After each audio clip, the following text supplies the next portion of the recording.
Hey, everybody. Thanks for listening to the Marriage is Tougher Than Woodpecker Lips podcast. This is Brian, joined by my co-host, Paul. We'd like to welcome you to a community meant for the men of the world to share their thoughts and perspectives on marriage. We can learn from each other's experiences and help each other be better husbands. This week on the pod, we want to bring you part 2 of Who's Your Team? More specifically, when you call in the team, how do you let them work? How should they engage? And what conversations are you having in advance to set up the expectations? Yeah, before we get all the way into the episode, again, we'd just like to welcome you. If this is your first time listening, if you've been rocking with us for a while, we appreciate you coming back. If you'd like to go deeper on this conversation or have anything a little bit more to add, you can reach out to us searching Marriage is Tougher on all social media platforms. Or you can go to marriagestougher.com and hit the contact form and leave us a message there. You can do that as well if you'd like to be a guest. Just reach out and see all of our archived episodes there. So let's hop into the show. Yeah, part 2. Pew, pew, pew. All right, man. So part 2 to this, I was thinking maybe we could frame a little bit more about how to kind of structure this sort of relationship and ability to let somebody in. And then I was also thinking, as the intro had mentioned, how do we let people work when we ask them to come into our lives and, either sit with us in mourning or, take control when we cannot take control. Right.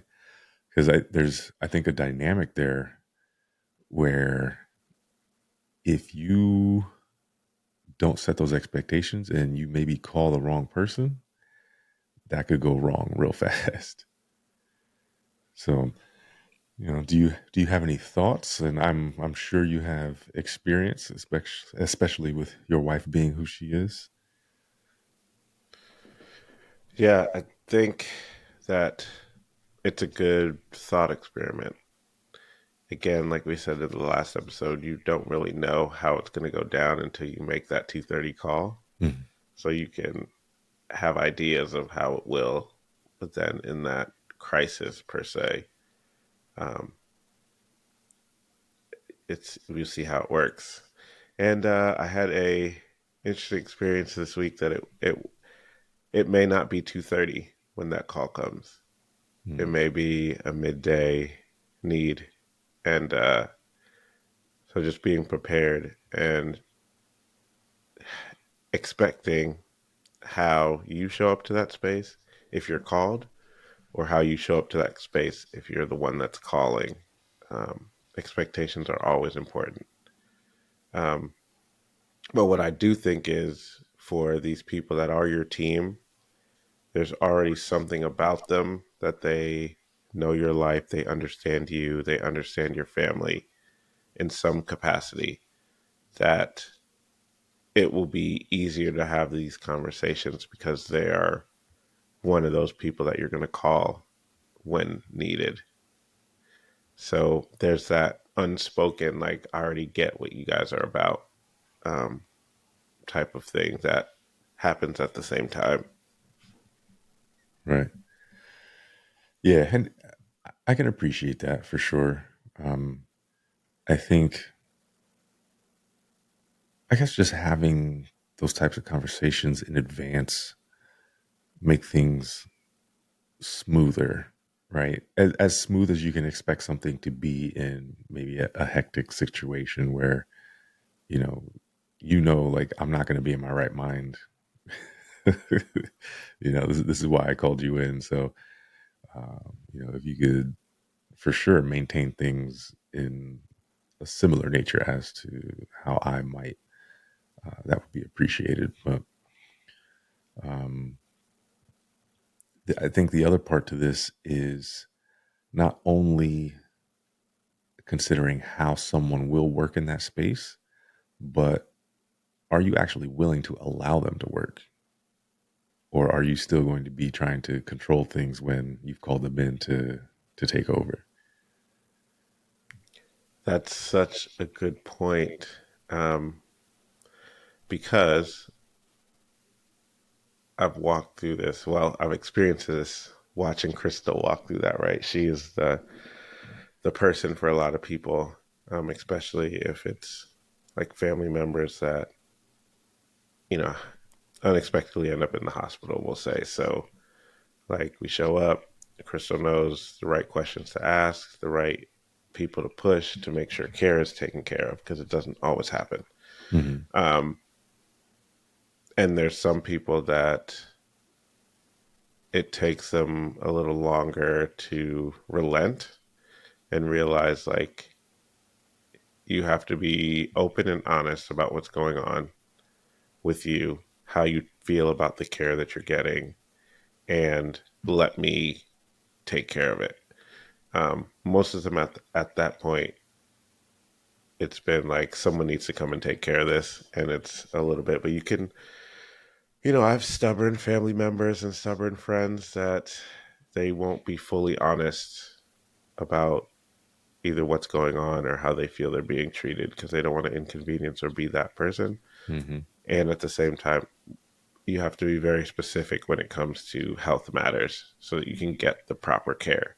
So Right. it's working through watching people just let her work and those that do, and then, or eventually they do, but it's getting to that like once they are all in, then it's just smooth sailing per se, even though it's an unfortunate situation, but it works out a lot better and a lot easier for their favor once they allow that to happen. So I think that speaks to exactly what you're saying. We have to allow people to be because you called them, right? There's Right. something about them that they'll be there and they'll be.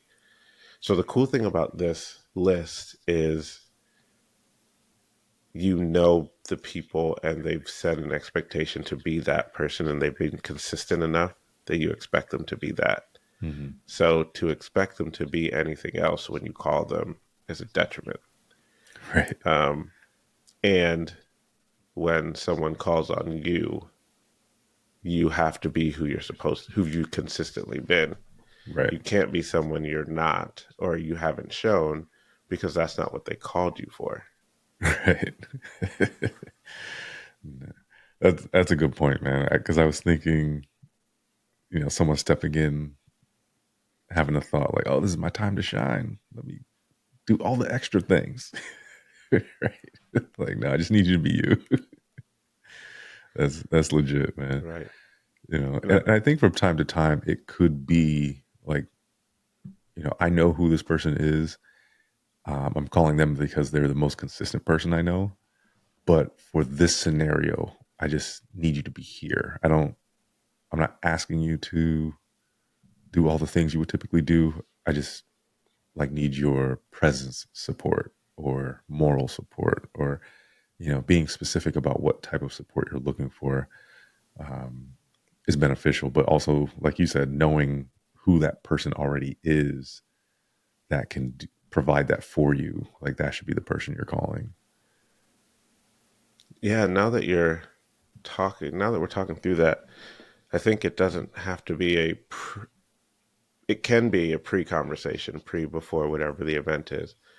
But in the event of that call, I think laying the ground rules specifically at that moment frees both parties up to just be, right? Yeah. Yeah. So if you're saying, hey, like, can you come down, blah, blah, this is what happened. I need this, this, and this. Then that person knows what they need. Because it can be, I need tasks done, or I just need you to come, Right. right? And if you make that clear on, because we don't know what the need will be when that call comes. Right. Um, Right. so, yeah. So I had, yeah, my experience this week was just the person just needed me to be me, like a friend, just a person that, not a person that sees them as their title or their responsibility or whatever. They just needed who I am. Like I show up, we have conversations, we have lunch together. I need that person right now. Yeah. And That's what he said, and that's what I was. so, Yeah. um, so just showing up, and sometimes that's what they need. Like if someone's always on, especially in the work day or like with their family, like they just might need a friend that sees them as, I just need you to see me as Paul, right? Hmm. Not the father, not the husband, not the whatever title you have, um, or responsibilities that's needed. I just need you to see me as me, and yeah, In my experience, it has been difficult, but I've learned to exercise the muscle of restraint, um, because me being me, I often like to try to give advice, right?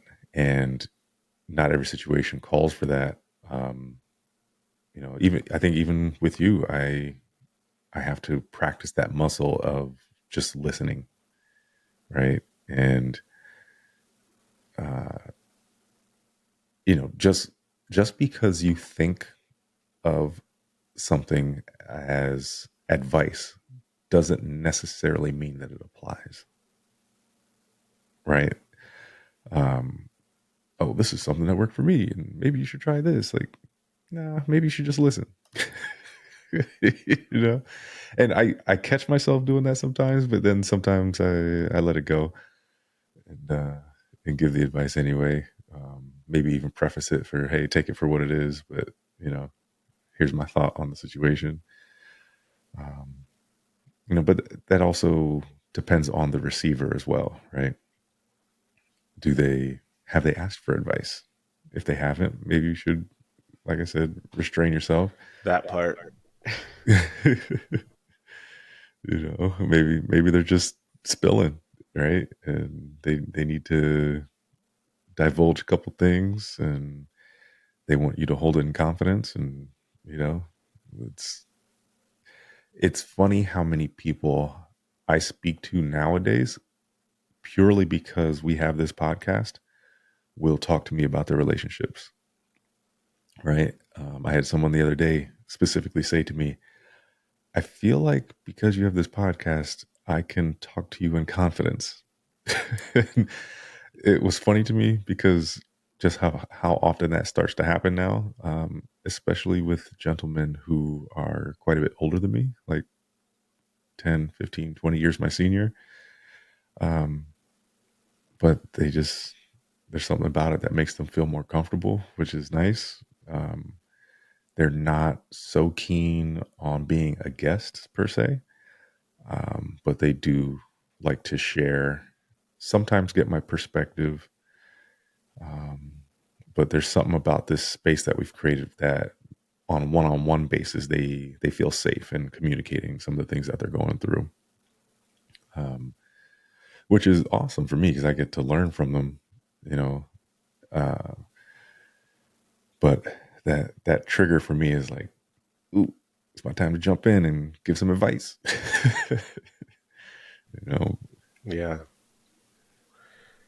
it is easy to default, Mhm. right? And a lot of times you have to assess first. And good advice, being able to share that, an opportunity always comes back around. So if you're actively listening Mhm. and something pops in your head, you you you have to practice restraint just to be present in what the person's saying anyway. Right. Right. Because once you start, well, for me, once I start the rabbit hole of a solution, then like I'm trying to flesh it all the way out, and like that takes me away from being fully into that conversation. So, um, and God gave you that, so like that solution, same thing, right? It's like a Mm. both and. Like I'm here for you. This popped in my head. This is how God wired me, and at the same time, I have to show up to be fully present because I'm loving my neighbor as myself in this moment. Right. And I can't fully know what they need if I've already got a solution in the first 5 seconds of them talking. I need the context. Yeah. Um, I think I think that's a good practice of making sure or ensuring if you're the one that's called, it's not a bad practice to ask, what do you need? And then be ready for a follow up question, um, just to ensure that you understand. Even what I hear you saying is, Mm-hmm. just to make sure. And you may not have that opportunity in the first couple seconds if it's, really bad crisis. Like, I just need to get here. We're here at this place, blah, blah, blah. But just as you're getting there, try to put your mindset of being open to just be used, in a sense of why are you there? You have something inside that will contribute to the situation. Not used like taking advantage of, but Right. used like your skill set and your makeup. Yeah, that's good. That's real good. I had a thought about how to show up, right? Um, and like, let's say in the scenario I was giving the example of, I wasn't called to show up. This is just a sort of natural forming conversation, right? We were sharing the same space, working out together, and they're like, "Hey, I've been meaning to ask you, right? Or I've been meaning to just tell you about X, Y, and Z that's been going on."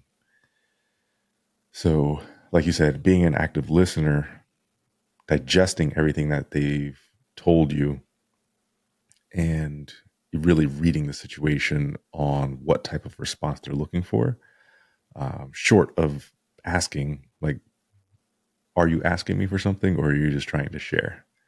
Right.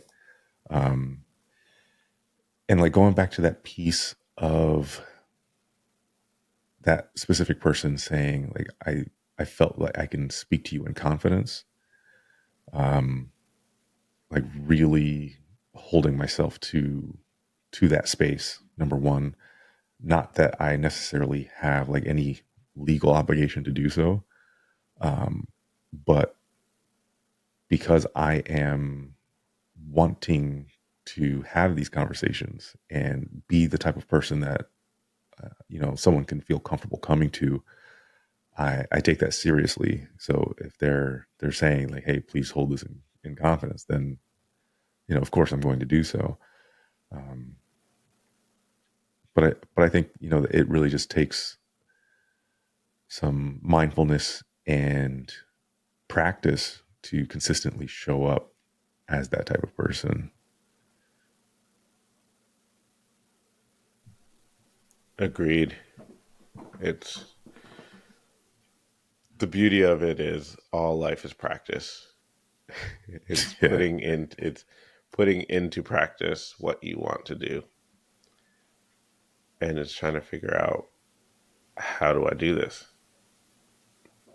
So I think that's a good example of, I didn't even know this was going to happen, but like we're here now. yeah, And yeah, what do I do? So, and it's not clear by the comment. Like you said, like, all right, you just kind of, pray through it and be like, okay, Lord, like they were here for a reason. Hmm. And just let me, be a light to this person in some way, shape, or form. And whatever it is, I'll be confident that you'll give me the words, Yeah, and leave it at that, and go yeah. for it. Just being mindful of the state that the person's in, right, Hmm. is huge. And don't be afraid to ask. What do you need? What what uh what can I do for you? Or if you're willing to serve in that nature, ask them, what is it that you're looking for? Do you need advice? Do you just need someone to listen? Um, you know, do you need me to pull somebody in to this conversation? You know, Yeah, because those are, sometimes you. Oh, go ahead. no, I was just saying, those are all good things. Yeah, I was gonna say because sometimes you might have connections that they might not have access to. That maybe it's not specifically you that they're looking for advice from, but someone else, and you can make that connection for them. Yeah, I want to touch on a couple things when we're talking about how do you let your team work. Um, it's good to it's the double sidedness of this, right? So it's good to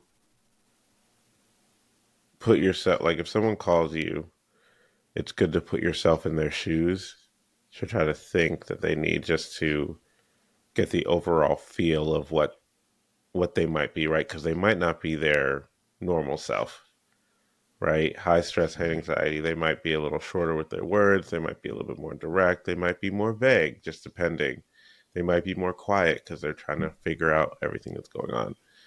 So it's good to sit in their space and remember that they might not quite be themselves. So making sure you, as the one called, gives them a lot of grace to realize this is not the normal circumstance. And what about me brings normality to that, Hmm. right? How can I make the space more normal for them? Um, so it's good to put yourself in their situation, but don't go so far as to expect that you know what they're going to ask of you Right. and assume that, because then you may assume too much or assume what they don't really need you to be there for. So just want to throw that out there. Yeah, that's good, man. I think that's all I have on it. I think it was a well-rounded conversation and a good way to wrap up part one as well, to give it a little more context and a little bit more depth to the total conversation. For sure. So yeah, thanks for tuning in. If you again want to have, if you have any comments for us, search Marriage is Tougher on your social media platform of choice and hit us up in the DMs there. Otherwise, you can go right to marriageistougher.com, hit that contact form, and leave a message for us. And if you need to go back to episode one will be there for you. So we appreciate the time, and we will talk to you later. Peace.